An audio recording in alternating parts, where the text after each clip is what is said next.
Okay, all right, guys.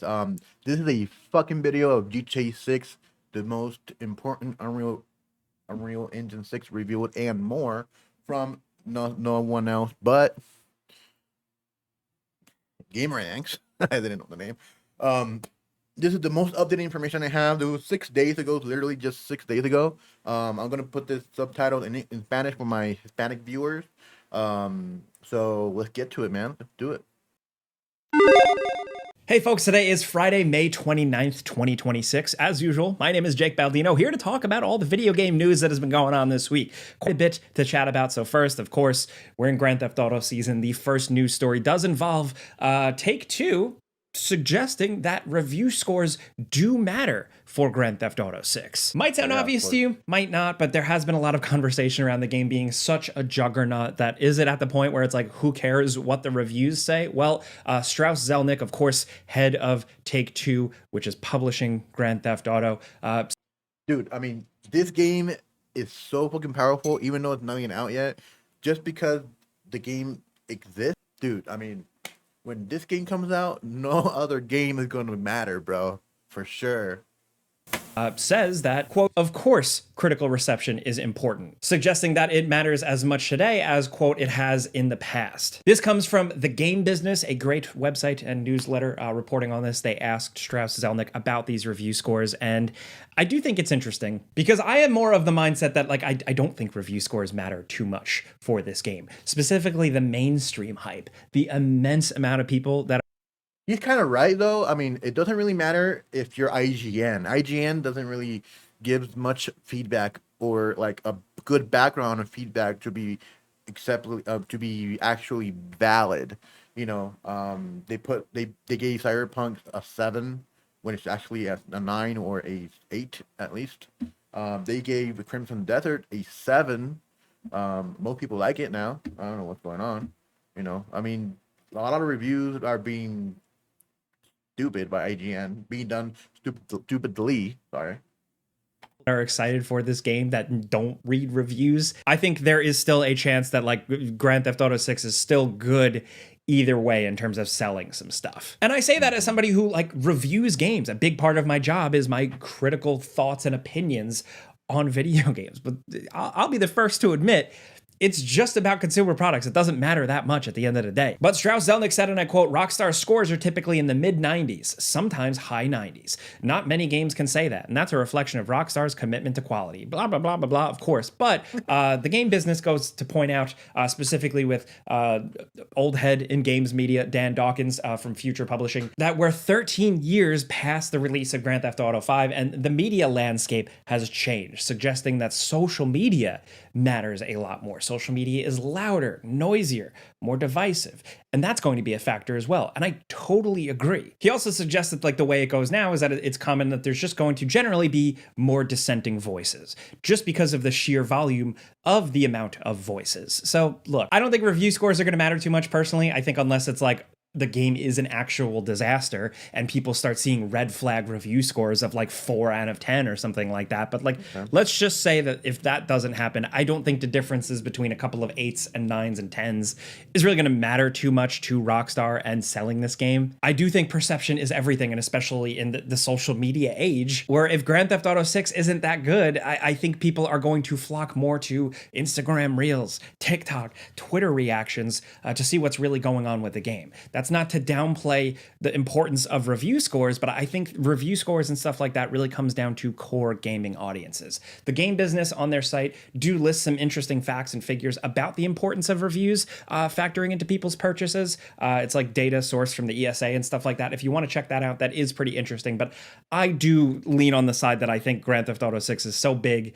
that the granular review debate doesn't matter too much. But I could be out of line. I don't know. Maybe I'm too close to this. Let me know what you think in the comments. We do got to move on, though, because there are a couple of other interesting things to talk about this week. Unreal Engine 6, I'm like, slow down. Like, it feels like the passage of time where it's almost June and I still feel like it's April and I'm still behind on a lot of things. Now it's like that with Unreal Engine where like I feel like we're finally figuring out Unreal Engine 5 and we're getting less micro stuttering from some Unreal Engine 5 games, and we're already talking about 6 now. So this comes from the big Rocket League esports tournament thing where they briefly revealed a cool trailer highlighting the next generation of Rocket League. And this is going to be a Rocket League running in Unreal Engine 6. And they only showed a brief snippet, but yes, it looked like an really advanced, really beautiful Rocket League. Rocket League probably could have had a visual update for a while now, and this thing showed a good ass looking Rocket League, and it ended with the Unreal logo with a 6.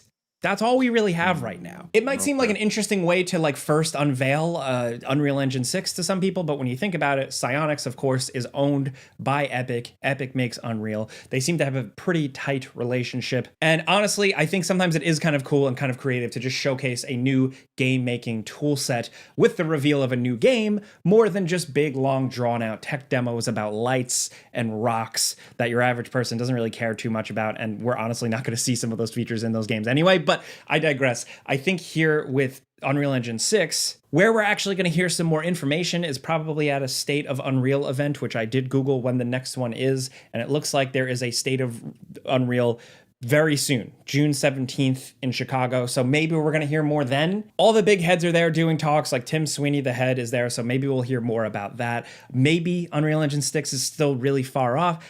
I don't know for sure, but hopefully we actually get something soon. What had me excited this week, though, is that the rumors are true. All the stuff we talked about, yes, The Witcher 3 is getting new DLC expansion content. Actually, a decade after the game has released. I remember Blood and Wine was like one of the earlier before you buys I did, like when we started that. This is crazy, but yes, in 2027, we are getting... No, I haven't played the game, unfortunately. I played it. I didn't like it. I didn't like it, honestly. I mean, I like the graphics, the atmosphere, everything is so fucking cool and shit. But the controls is a little difficult. Maybe it's not difficult. I'm just lazy, right? But I didn't like it.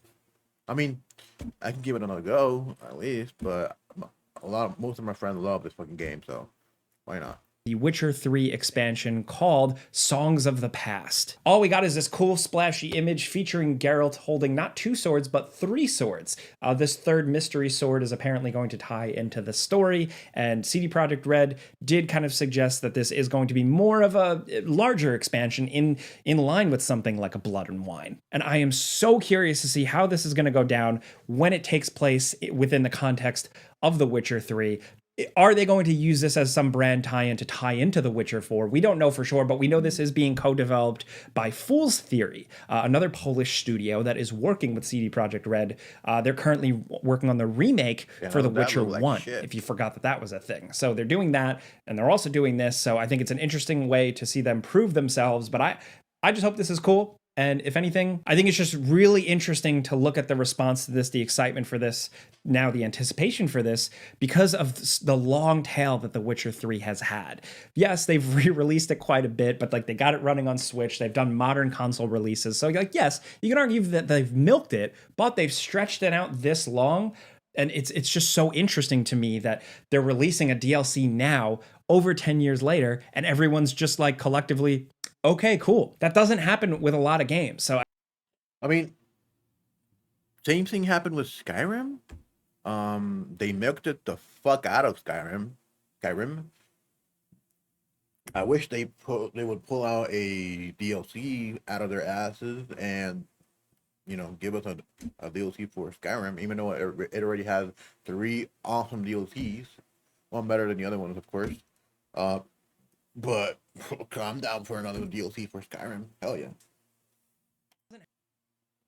I think this is just like a very interesting case study in the world of video games. I'm really curious to see what it actually is. You're goddamn right. I'm going to be playing that and probably reviewing that day one. A lot of people are excited, like time to replay The Witcher 3.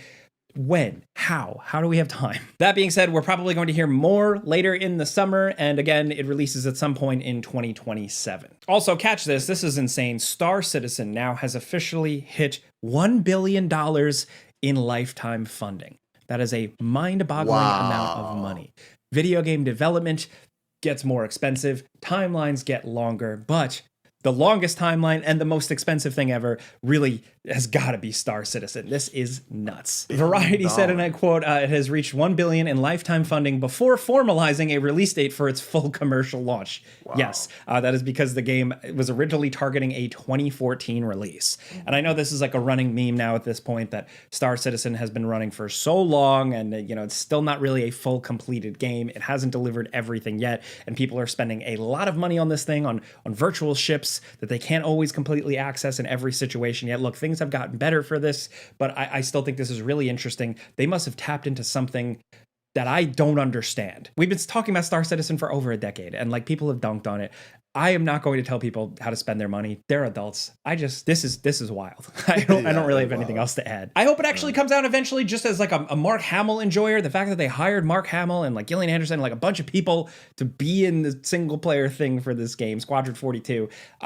Just get that out the door, please. Don't waste those talents. I want to see what those people could do in a cool sci-fi adventure like this. But am I giving them a bunch of money? Am I giving them thousands of dollars now? No, absolutely not. I am not the target audience for that, or the intended customer, but maybe you are. Let me know in the comments. Oh, also, Activision announced the next Call of Duty Modern Warfare 4 is releasing October 23rd of this year. It's an Infinity Ward one, so it might be good. I don't know. The trailer here to me looks pretty cool, and it has the same energy that the new original Modern Warfare 1 game had. Just a little bit more realism, tightness, focus, quality, cool campaign.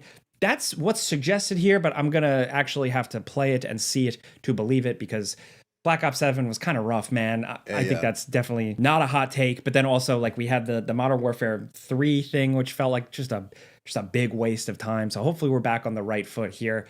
I don't know. I'm still skeptical of Call of Duty at this point, but the campaign looks cool. Hey, we gotta give them credit where credit. We gotta give them credit where credit is due. They actually didn't release this a year after 7, so is it a complete fail? We don't know yet, man. We need to play it and see what's what. Honestly, I don't really play games like Call of Duty without actually reviewing them, checking gameplay trailers, gameplay streams, before I even buy it. But it would be nice if we go back to Warzone. I know Warzone is still Warzone, right? I don't play Warzone anymore. I mean, that's shit way too heavy for my for storage. I mean, it's 300 gigabytes for Warzone. I don't know. Call me crazy, but I'm not doing that shit. And we know that this is going to be like modern combat, modern warfare, some reworked movement. Once again, it's going to set in like this South Korean invasion war, us to all different locations across the world: New York, Mumbai, Korea, of course. And it's releasing on all the platforms. It's not going to be like an exclusive thing. And it's going to be campaign, multiplayer, and DMZ. Multiplayer is apparently going to have, according to IGN, quote, 12 all-new core 6v6 maps, dedicated gunfight maps, multiple big war maps, and kill block. This dynamic warfare battleground thing. But DMZ seems significantly, really they're putting a lot into it. It had its own breakout here. It seems like first impressions, at least from like the Call of Duty crowd, they're pretty interested in this. This is like their extraction mode. So I don't know. I'm actually surprised how positive the energy is around this one. It seems like they're saying the right things, but they actually have to nail it. But we'll know for sure, like I said, when this releases October 23rd. Also, in case you missed it, the price increases continue. This time it's Valve and Steam. The Steam Deck has gone up in price for everyone. So the 1 terabyte OLED version went from $649 US to a whopping $949 US. Wow. That's a big jump. That's hundreds of dollars. The 512 gigabyte OLED is from $549 US now up to $789. The refurbished models also, which were a great deal, have also gone up in price. It seems like there was a restock, and it's impressive that the demand is still there, and it seems like most of this stuff did sell out, but this is like a sudden boom announcement where you've had PlayStation and Xbox kind of inching up their prices. You've had Switch 2 increasing their price, but kind of giving us a little bit of a timeline saying, hey, it's going up in September. Steam Deck here now is just like, boom, sorry if you didn't buy one already, like you were waiting. Now we have a little more in stock and the price has gone up. So that sucks. I don't know. I like at this point, it's like the price of everything has gone up, especially like consumer electronics because of the whole RAM thing. And we've talked about it to death. Gaming has always been an expensive thing, and now it feels more expensive, but specifically because historically, of course, prices for consoles and things tend to go down as they age. The complete opposite has happened here. And Steam Deck is not a new device. It's also not the top of the line most powerful thing. But it seems like people are still interested in that ecosystem and still want to get in that world. But yikes, man. What I'm curious to see is it just seems like really unfortunate timing for the rest of Valve's hardware plan. I wouldn't buy one if I were. I wouldn't buy one honestly because there's a lot better hardware that's cheaper and better than the Steam Deck. Now that it's so fucking expensive, I mean that shit is literally the same price as the MSI Claw. MSI Claw is different. It's a small PC, gaming PC, literally. When you can't say the same thing for a Steam Deck device, you know. With the Steam frame and the Steam machine, which are apparently coming very soon, but we still don't know the exact pricing yet. So I expect the Steam machine to probably cost at least significantly over $1,000 at this point, right? Yeah. If the Steam Deck OLED is almost $1,000 US. But with the way these new tech price increases have been happening, it feels like every day is a new surprise, and not a good surprise. So we'll have to see how that stuff goes. In terms of new game trailers this week, it seems like everybody is holding off for next week, which is the big gaming news week. We have Xbox announcing stuff. We have PlayStation having their State of Play showcase. Then we also have Summer Game Fest, the big Jeff Keighley live stream presentation. So a lot of game announcements and news are expected to come next week or so. But for now, two little trailers. We have Planet Zoo 2. This is a follow-up to the pretty underrated Planet Zoo.